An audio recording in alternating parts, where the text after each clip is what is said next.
Kaze mw'ishure ry'isabato muri kumwe nanje James Niyomugabo. Ndizeye yuko uyu munsi tuza kwiga ibintu biryoshe mw'ishure ry'isabato. Umutwe w'icigisho witwa ngo ikiruhuko kizana gukira ingwara. Tutaratangura kwiga, reka dusenge. Data wa twese uri mw'ijuru, izina ryawe ryubahwe. Turashimye cyane ko mwaduhaye umwanya wo kwiga ijambo ryanyu. Ndasavye ninginze ngo muduhe ikiruhuko, muduhe kuruhukira muri mwebwe, mutubarire ivyaha vyacu kugira ngo tubakire mu mitima yacu, maze tube mu mahoro namwe. Ibi nivyo dusavye twizeye mu izina rya Yesu Kristo. Amen. Uyu munsi mu minota mike dufise turimo turiga ku mutwe nk'uko twavuze w'ikiruhuko kizana gukira. Kuruhuka ni ibintu bikenewe cyane mu mubiri w'umuntu. Nta muntu ashobora kubaho ataruhuka. Kuruhuka ni ikintu Imana yashizeho mbere na mbere. Iyo usomye mw'itangiriro tubona yuko Imana ihejeje kurema yacigira iki? Iruhuka. Ni ukuvuga kuruhuka ni ngombwa. Cyane iyo tugwaye dukwiriye kugira iki? Cyane iyo tugwaye dukwiriye kuruhuka kugira ngo abasirikare bo mu mubiri bongere bagaruke. Mu gihe tudakoze bino, mu gihe tutaruhutse, dusanga turimo turitera ibibazo cyane, kandi dukeneye no kuruhura ubwonko bwacu canke ivyumviro vyacu. Dukwiye kuruhurira ubwonko bwacu kugira ngo dufate imyanzuro myiza tutihenze. Hari igihe iyo tugwaye twiyumvira ibintu byinshi twashoboye gukora tutagishoboye gukora, kandi tukibaza ese nukubera iki ino ngwara injeho? Ese nukubera icyaha nakoze? Ese nukubera imiti nanyweye imyaka 20 iheze? Bino bibazo byose biraza bigatuma tutagira amahoro. Ariko iyo dusomye muri Mariko 2 tukareba n'ukuntu Yesu Kristo yitwara mu gihe arimo arakiza uno muntu w'ikimuga, turiga neza yuko Yesu Kristo yiteguye kudukiza ingwara zose. Hari ijambo nkunda ryanditse mu gitabo Ministry of Healing. Ahantu hose, umwanya wari wose, Yesu Kristo yari yiteguye gukiza abantu. Kandi nta muntu n'umwe yaje kuri Yesu Kristo atakijijwe n'inguvu ziwe. Ngo abakoze icyaha, abagwayi, haravuga ngo abantu bagwaye kubera ivyaha vyabo n'abagwaye kubera icyaha nyene muri rusange, bose Yesu Kristo yarabakiza. Abantu biteye izo ngwara ntiyababwira ngo bisubirire iwabo, ariko bose yarabakiza kubera Yesu yashaka abahe imbabazi, ababarire ivyaha vyabo. Ngo inguvu zava muri Yesu Kristo ubundi zikabumvisha icyaha cyabo, bakihana, ubundi nyuma bagaca bagira iki? Bagaca bakira. Turabona hano yuko ino n'isi y'icyaha, kandi tuzogira ingwara runaka mu buzima. Niyo mpamvu rero dukwiriye kwitega yuko ikintu nyamukuru Yesu Kristo aza kuvura ni icyaha cyacu.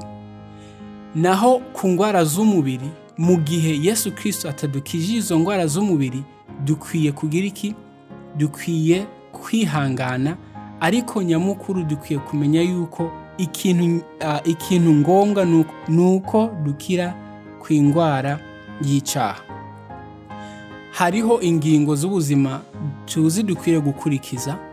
Izo ngingo ni 8: ivyo kurya vyiza, gukora siporo canke gukora akazi kugira umubiri ukore neza, amaraso atembere neza, kunywa amazi meza akwiriye buri munsi, hari kwakira canke kugira umwanya wo kwakira umuco w'izuba, hari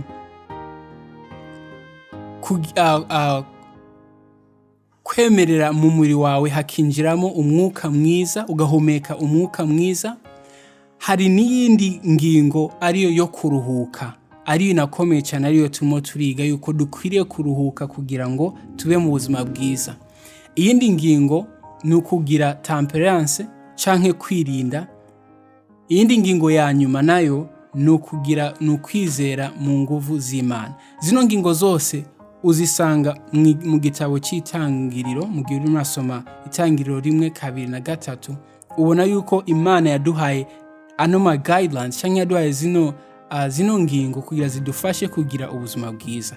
Ariko hari igihe nubwo twokurikiza zino ngingo tuzosanga dufise izindi ndwara zituzaho kubera icyaha cyaje mu isi, kubera iyi si ntago ari isi nziza nk'uko Imana yayikoze. Ikibazo bari muratubaza hano ni iki: ese iyo tubonye umuntu agwaye, ese ni byiza kumucira urubanza canke kumutaha imfana tukamubwira wewe uragwaye kubera wakoze ibi byakujeho kubera ibi?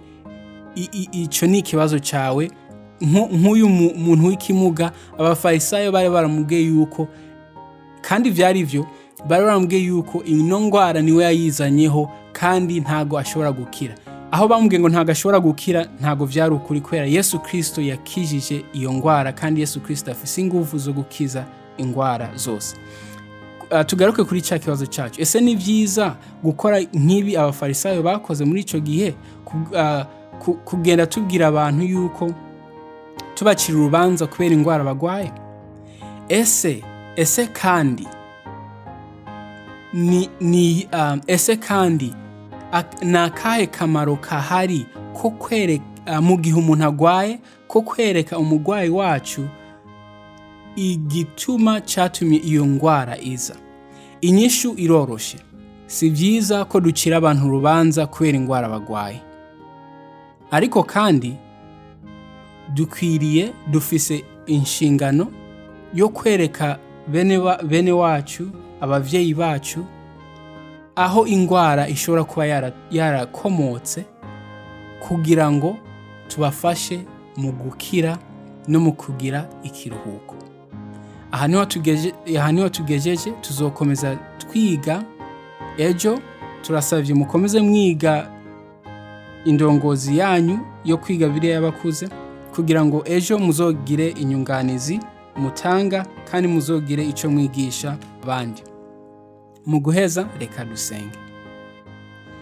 Data mwiza, turashimye ko mutwemereye kwiga amajambo yanyu muri iyi nzira. Ndasavye ngo umuntu azumva ino audio muzomuhezagire kandi muzomuhe gusobanukirwa amajambo yanyu. Nanjye ndasavye ngo mukomeze kubana nanje, mukomeze kutwigisha ijambo ryanyu hamwe, kandi muduhe gukomeza kuguma mu buntu bwanyu. Ibi nivyo dusavye twizeye mu izina rya Yesu Kristo. Amen.